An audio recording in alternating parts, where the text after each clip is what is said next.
Es en este contexto de sucesión que se filma la película del automóvil gris, y la función política del automóvil gris fue exculpar y limpiar la imagen de Pablo González. Hay los rumores de que Pablo González es el jefe de la banda del automóvil, pero en eso se lanza de candidato en 20 y no le conviene. Dice, no me consta, no te lo puedo garantizar ni comprobar ni nada, que Pablo González le dijo, mira, te financio la película, haz la película para limpiar mi nombre. O sea, para Enrique realmente lo que le importaba era la producción cinematográfica.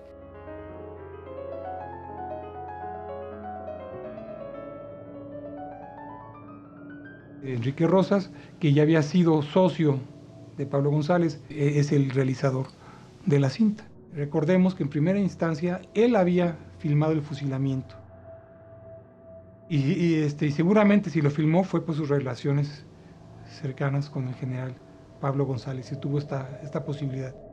Ahí sí sería muy interesante saber si él le ofreció al general Pablo González filmar esta película, o Pablo González encontró una oportunidad en esta película para reivindicarse y limpiar su nombre y sus conexiones con la banda del automóvil gris. O fue de ambos. A uno se le ocurrió hacer la película y a otro se dijo, no, pues me puede servir, ¿no? Puede ser útil. Esto no lo podemos saber, lo podemos elucubrar y deducir, ¿no? Pues, conociendo los resultados, que es la película. En el caso de Rosas, él sí tenía elementos interesantes en su carrera y no se veía venir lo que iba a ser más adelante, ¿no? O sea, digamos que él en muchos sentidos, para mí, como la forma en que estaba trabajando esta industria muy primitivamente, era de los que apuntaban a que se iban a jubilar. Porque sí, toda esta primera generación, una vez que concluyó la revolución, no sintieron que tenían algo más que hacer. Enrique Rosas tuvo una vida muy corta, parece que era ferrocarrilero, y después pues ya vino lo del cine, ¿no? Pero él era empresario de teatro de variedades, era reportero, fotógrafo, cineasta, lo que fuera, ¿no? Él traía su cámara y filmaba todo lo que veía. Él fue en un principio fotógrafo, pero fotofijas, de Don Porfirio. El primer documental mexicano lo hace Enrique Rosas, precisamente un día que fue a filmar a Don Porfirio, que salía para Mérida en el tren. Dijo, iba a filmar lo que se subiera al tren y que se bajara del tren y cómo se iba el tren. Y dijo, bueno, ¿y si me voy con él? Y mejor voy fotografiando todo lo que va a hacer Don Porfirio en Mérida. Pues sí se fue en el tren. Todo empezó por filmar el fusilamiento de la banda. Pues ahora sí que está como un niño con juguete nuevo, ¿no? Él lo que quiere es filmar y filmar y filmar lo que sea, porque tiene su cámara que se trajo de Francia. Pues está rete emocionado y quiere filmar y filmar. Pues si es fusilamiento, fusilamiento. Si el otro se sube al tren, pues al tren. Y entonces posiblemente ahí entre Pablo González, Joaquín Cos, Mimi Derba, empiecen a planear hacer una película. Aprovechar todo lo filmado que tiene Rosas, ¿no? Entonces, pues Enrique interviene en pensar en hacer la película. Producción, ¿no? Desde luego fotógrafo. Por supuesto director. Editor. Porque nadie sabía editar. Bueno, él tampoco. Pero le están haciendo la luchita, ¿no? Editor. Escritor. Distribuidor. Y puede ser que hasta exhibición en alguno de sus cines. Él era un empresario y entonces vio en el automóvil gris una posibilidad. Además, recordemos que precisamente a fines del año 18 ocurren la muerte de 2 miembros de la banda en la cárcel de una manera sospechosa, lo cual actualiza el caso. Oviedo es capturado y aislado en una crujía del penal. No obstante, con la ayuda de una lima, logra romper unos barrotes y escapa de su prisión, enfrentándose e hiriendo de muerte a un celador.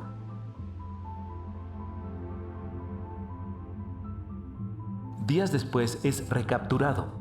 Sin embargo, en esta ocasión, Oviedo logra negociar con un juez para que escuche su confesión y esclarecer al fin el misterio de la banda del automóvil gris, sin saber que esto significaría su propia sentencia de muerte, pues el famoso criminal apodado el Negro Brown lo acuchillaría de manera salvaje sin ningún motivo aparente.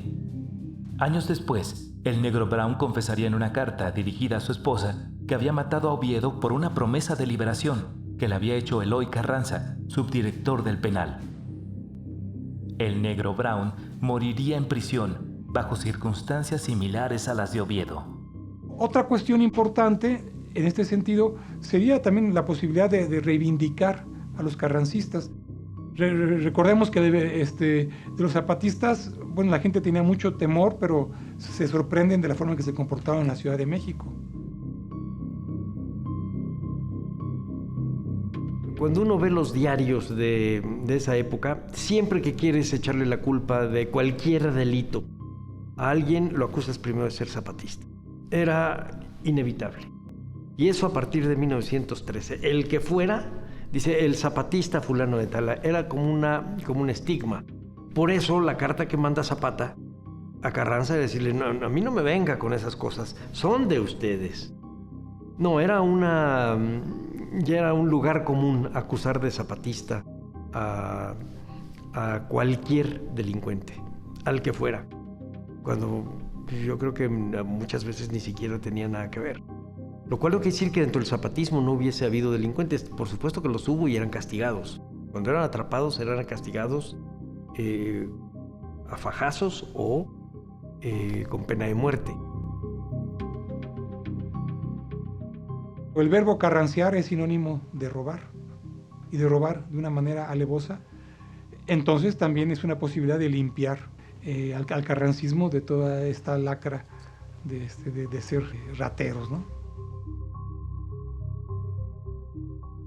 Parece que Rosas era un lector atento, sigue con este gusanito del documental, se entera de los hechos y sucedidos de la famosa banda, de que apuntaba a varios generales que habían estado en la revolución, apuntaba a gente que estaba trabajando en los teatros de comedia, la famosa Gatita Blanca, María Conesa, que podría haber sido cómplice. Según rumores, se decía que una mujer entre el público había interrumpido uno de los espectáculos de María Conesa al ser señalada como portadora de unas alhajas que habían sido robadas por los miembros de la banda del automóvil gris y que supuestamente se las había regalado su amante, el general Juan Mérigo. Según la versión del general Mérigo, este rumor había nacido a raíz de una pinta que se había encontrado en los mingitorios del teatro principal. La pinta decía: el general Mérigo es el director intelectual de la banda del automóvil gris. Frase que según había escrito Manuel Sanz, esposo de María Conesa, quien se había enterado de sus aventuras con el general. Según en palabras de Mérigo, esta y muchas más calumnias las habría aprovechado su enemigo, el general Pablo González, con el fin de desprestigiarlo y evadir sus propias imputaciones como protector de los criminales, pues se le acusaba que una de sus amantes de ocasión, la actriz Mimi Derba, habría intercedido ante el general apoyando a la madre de Rafael Mercadante, con el fin de salvar la vida de su hijo del paredón de fusilamiento. Bueno, ese es como parte de las ficciones, ¿eh? Mérigo es un segundón también. Él escribe unas memorias donde se pone como un gran personaje, pero no, sí, históricamente no tiene un papel trascendente, ¿no? Bueno, Mimi Derba es un personaje mágico, es un personaje entrañable, es un personaje que creo que la literatura y el cine deberían de rescatar, porque no solo es una vedette, no es la primer gran vedette que enseña el mayón, que además hoy sonaría ridículo, pero en ese momento es así como, el escándalo. Es una mujer sumamente brillante que fue la primera directora que hubo de cine, la primera directora de cine aquí en México. Es la productora de la película. El problema era justamente cómo producir la película. Y en este caso fue ejemplar la carrera de Mimi Derba, que pues no pudo levantar las películas, ¿no? O sea, sí las hace, las exhibe, pero no tiene una recuperación de taquilla óptima y prácticamente tiene que convertir a Azteca Films en una empresa que renta servicios o en una empresa que surte películas, ¿no? Una distribuidora prácticamente, que eso fue un poco la asociación con Rosas.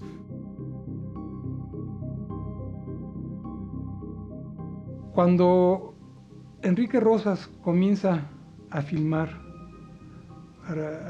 su proyecto hacia marzo de 1919, casi de manera simultánea se inicia el rodaje de otra película que a final de cuentas se llamó La Banda del Automóvil, dirigida por Ernesto Bollrath. Ambas son series de episodios, de 12 episodios. Ernesto Bollrath sabemos que es un personaje bastante misterioso dentro de la historia del cine mexicano. Viene a México. México en ese momento empieza a verse como un país de transición hacia Hollywood.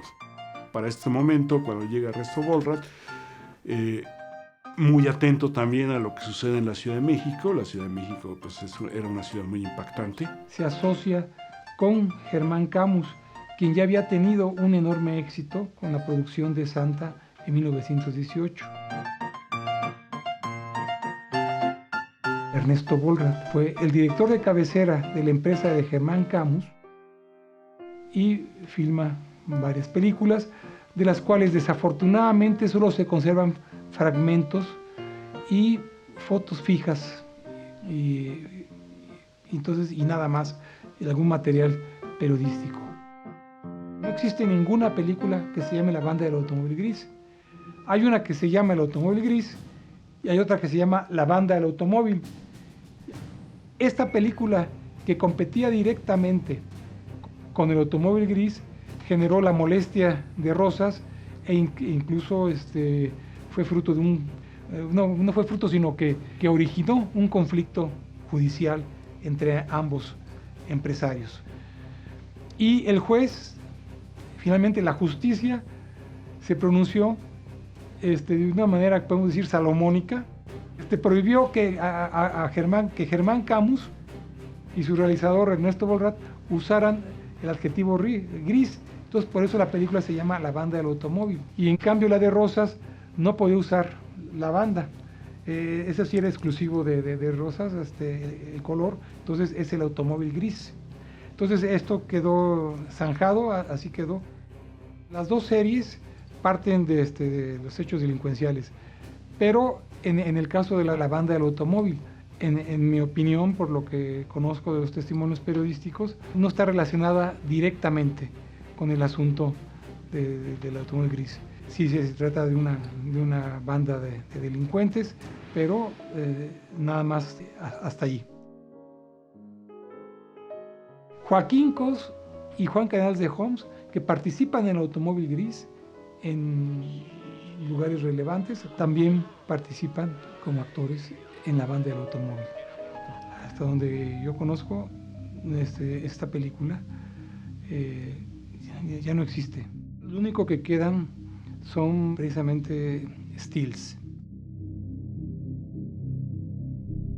El primer beneficiario de la explotación cinematográfica fue el productor Germán Camus, puesto que su película La Banda del Automóvil se estrenaría casi de manera inmediata su filmación, mientras que la cinta El Automóvil Gris de Enrique Rosas se retrasaría 3 meses en su estreno, debido al alto grado de exigencia y perfeccionismo por parte de su realizador. Entonces Ernesto Bollrath prácticamente abandona la realización cinematográfica cuando Germán Camus decide cerrar los estudios. No dieron los resultados que él esperaba, y entonces mejor se concentra en los negocios que conocía, que era la exhibición y la distribución.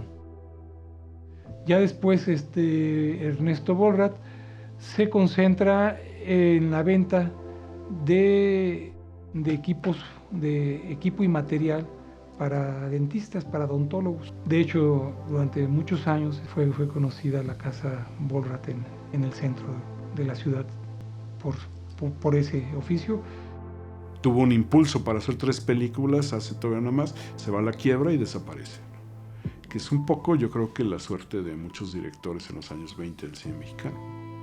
Queda como, ahí sí, como una nota a pie de página de un aventurero, que podemos llamarle así.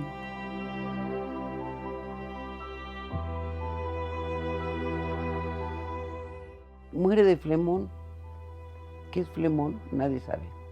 Yo he ido con doctores a llevar el acta de defunción y no entienden, ¿eh? Pero sí se muere a los 45 años, teniendo un camino muy largo por seguir, porque pues era el pionero, pero aparte era el que innovaba, el innovador de la cinematografía. ¿Quién sabe qué hubiera pasado si hubiera seguido adelante?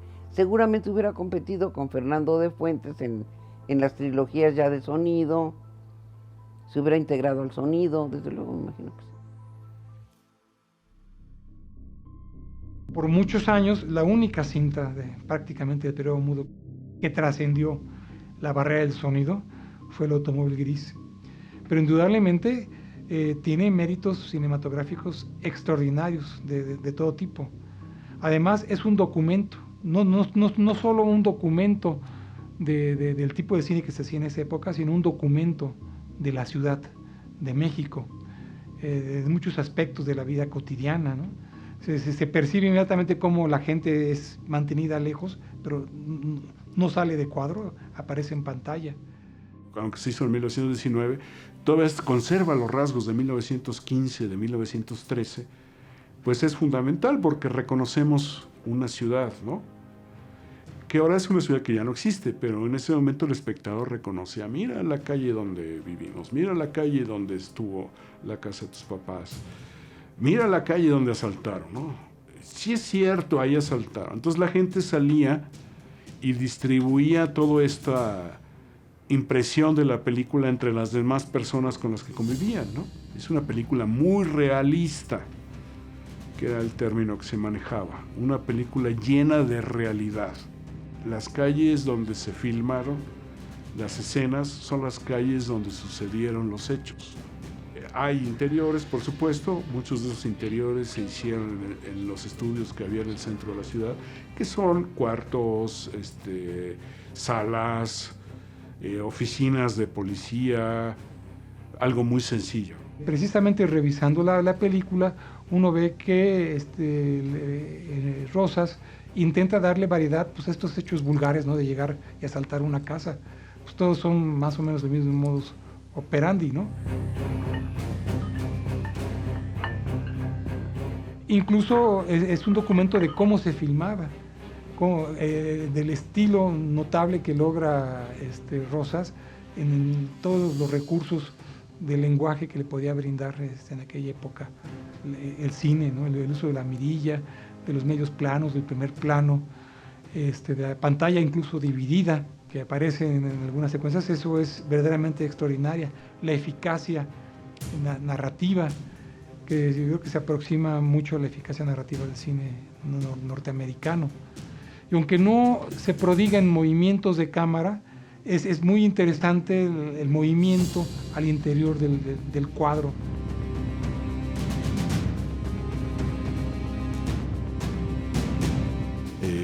Tuvo elementos chistosos, como que uno de los propios detectives que trabajaron en el caso real pasaron a trabajar en la película, buscando darle más realismo, ¿no? Y si vemos la película, es una narración totalmente fría. Planean el secuestro, planean el robo, y las víctimas son las únicas que sufren, curiosamente. O sea, lo digo curiosamente a un nivel dramático, aunque en realidad haya sido exactamente así. Porque en ese sentido, la película nunca se pone del lado de los criminales. Tiene una moraleja, y es una moraleja dura. Además, está por escrito diciendo, solo el trabajo honrado lo sabrá, así lo tienen que saber los delincuentes, esto es lo que les pasará, el trabajo es lo que nos dignifica, etcétera, etcétera. Y te pasan la escena final del fusilamiento, que es durísima. Y para 1919 la intención de esta película es evidentemente moral y menos evidentemente política. Es una película adelantada a la docuficción, Y es una película pues que funcionaría en muchos sentidos como un gore film, ¿no? El asesinato es real, ¿no? El fusilamiento es real.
Hay muchas críticas de por qué se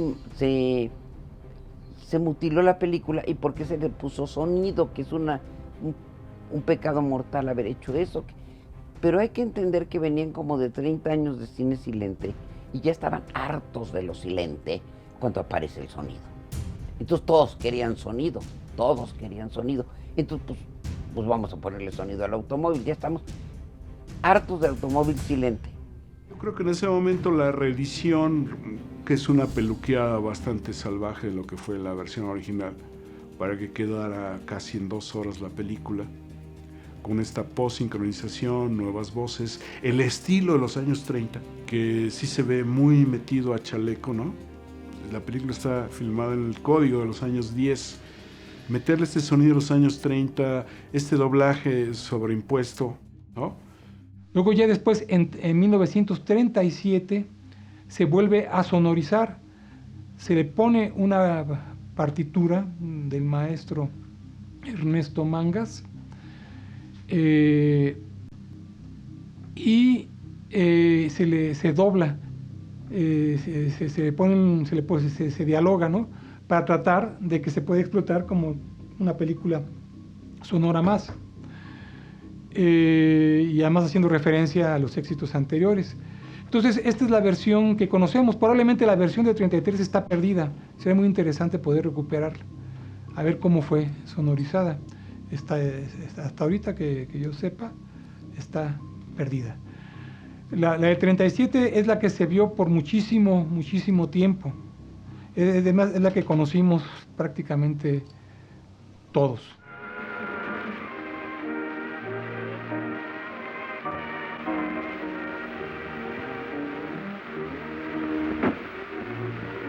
Espérense aquí.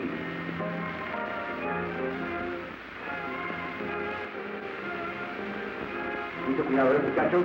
Mucha atención todos.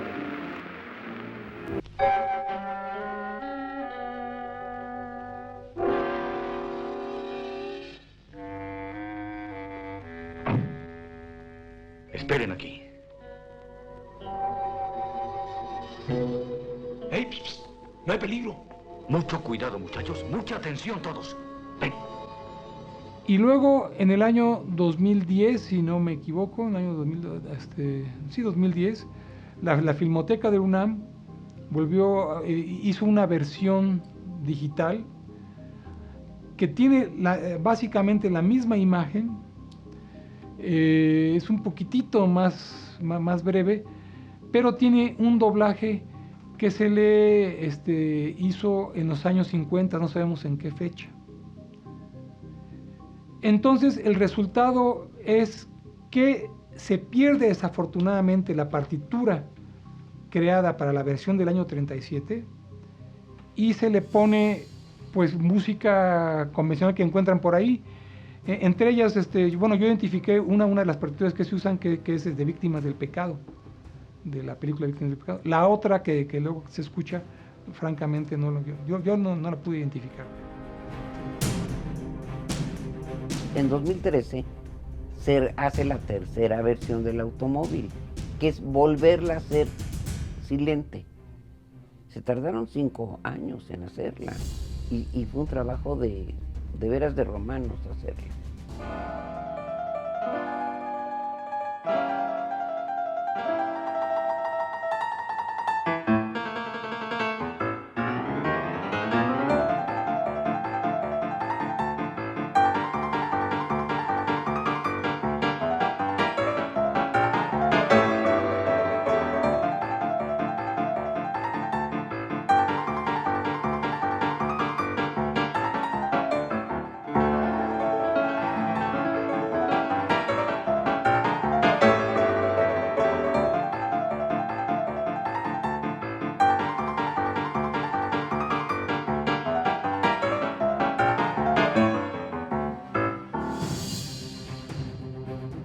Es una de las pocas películas que se preservan del periodo mudo. Y tal vez, curiosamente, la más importante. O tal vez es la más importante porque no conocemos desafortunadamente las otras, la calidad. Estamos hablando de 1919. Y todavía, un siglo después, seguimos hablando de la película. Influyó en el tema de las abandonadas de Emilio Fernández. También se retoma de una manera así, súper simple, y las anécdotas más populares, el hecho de las joyas que usaban las amantes de ocasión de los generales carrancistas. Esto se retoma en las abandonadas. Y el hecho que el protagonista, Pedro Armendáriz, fuera la cabeza de la banda, ¿no? Es decir, el hecho de que usurpe un uniforme militar, que es el caso que se enfatiza en el automóvil gris. El cine lo que tuvo y lo que todo el mundo aprendió es que podía mitificar muy rápidamente. Que mucha gente se quedó con la idea de que la película era la vida real. O sea, nadie nunca pensó de qué tanto se modificó. Aunque hubo las declaraciones precisas de que está basada en hechos reales, se investigó. Pero ¿qué tanto de lo que sucedió realmente quedó? La banda se convirtió en un mito. La banda fue un invento, ¿no? Por ahí en el libro hablo, por ejemplo, de los diferentes autos. No fue un automóvil, o sea, y no fue un color gris. O sea, como yo creo que en el libro rescato, no me acuerdo si 4 o 5, ¿no? Entonces, son diferente marca, diferente color, diferente momento.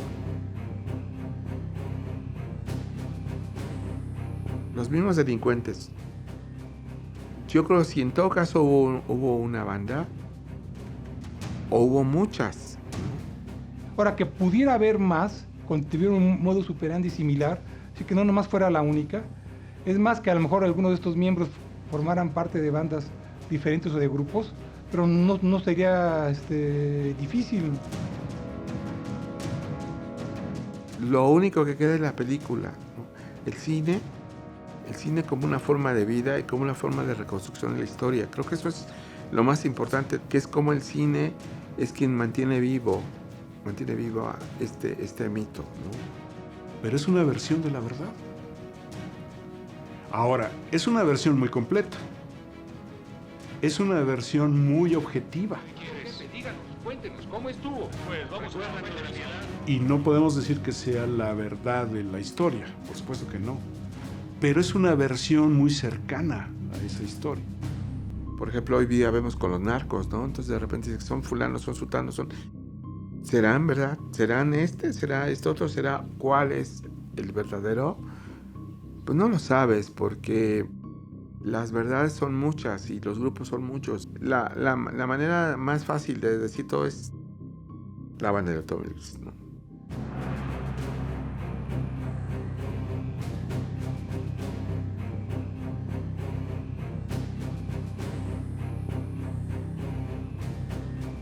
Una de las cosas que hacía la banda del Automóvil Gris era moverse en el mercado y moverse en un mundo que podía ser subterráneo y no tanto, porque involucras al jefe, al encargado del gobierno de la ciudad, a las actrices más famosas de la ciudad, a los espectáculos más famosos de la ciudad, a los hombres más ricos de la ciudad, a los que acabas de robar, y de repente tienes un tesoro que no sabes a dónde está. En algún lado se fue.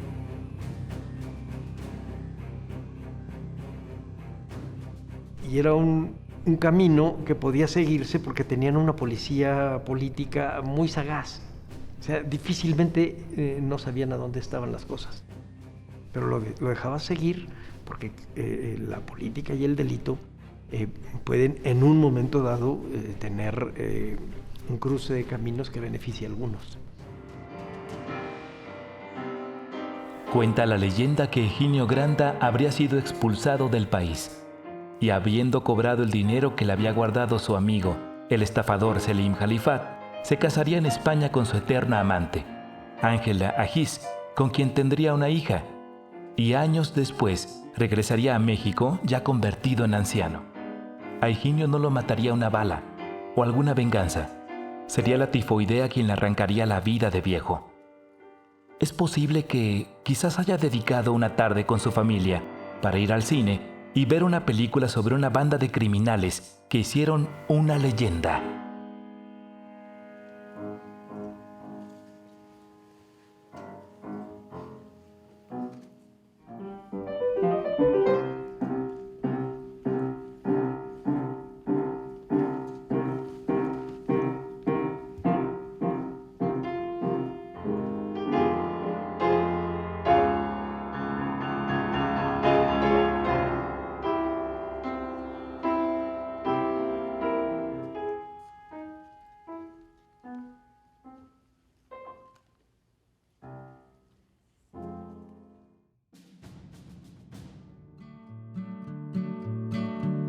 Señores, tengan presente lo que les voy a cantar sobre esa banda de gente que asalta la capital.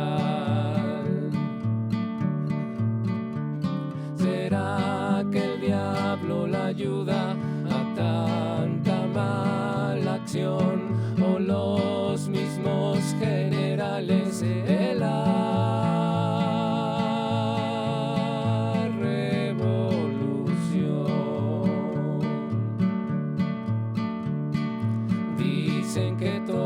salieron de la cárcel de Belén y que rodean a las casas por encargo de la ley?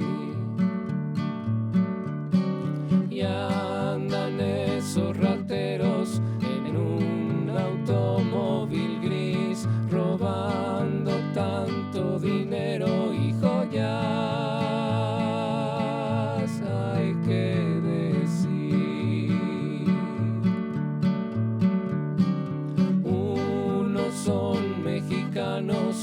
Y otros no lo son, soldados y policías cristianos sin corazón. Señores, pongan cuidado que les diré un pormenor, son peores que un terremoto y el jefe es un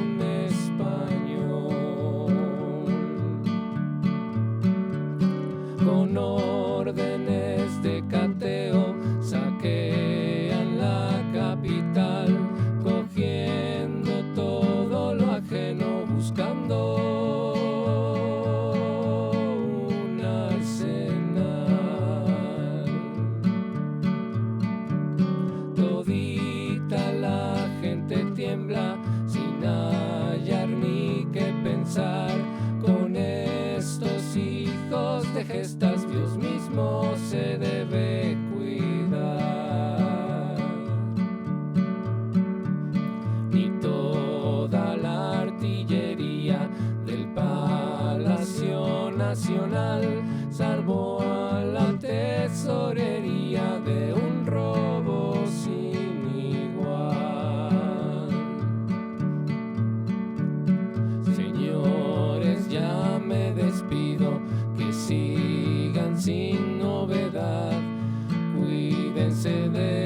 vecinos y de la